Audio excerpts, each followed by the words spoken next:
What is going on, guys? Welcome to your 68th Java tutorial, and in this tutorial I'm going to tell you guys how to make something called JComboBoxes. Now what a JComboBox is, it's pretty much just a drop down list, but that's what Java named it, so you know they had to be different. So let's go ahead and enough of the small talk, let's get started making it. And I just want to tell you guys what this combo box is going to do is it's going to give you a list of pictures to drop down in your drop down list, and depending on what picture you select is what's going to appear on your screen. So that's a real quick overview of the program. So we need two variables. One's going to be the JComboBox, which is going to be the drop down list itself, and I'm just going to name mine box. You can name yours list if you want, but again I'm going to name mine box. And the next thing we need is the picture to appear on the right hand side of it.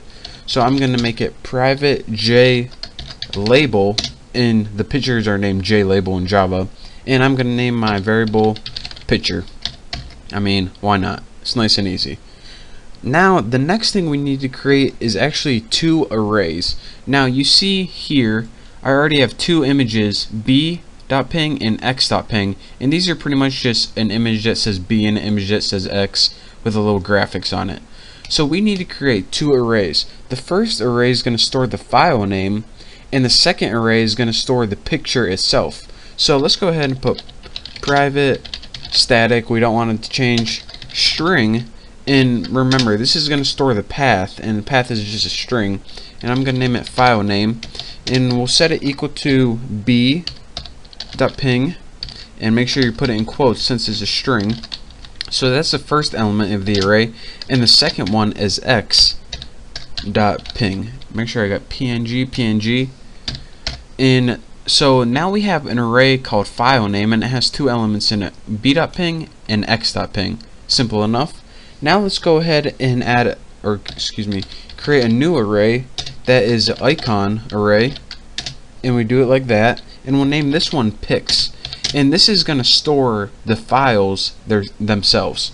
So let's go ahead, and as the first element what we need to do is put new image icon, and for the parameter of image icon put get class, and it's going to be this class itself. It's going to select and get resource, and the resource for this is going to be the parameter it takes as a name, and for the name we can write b.ping, but let's go ahead and write file name with the index of 0.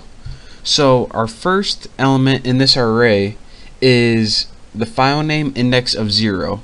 So let's see, 1, 2, make sure I got my parentheses. There are a lot of parentheses here.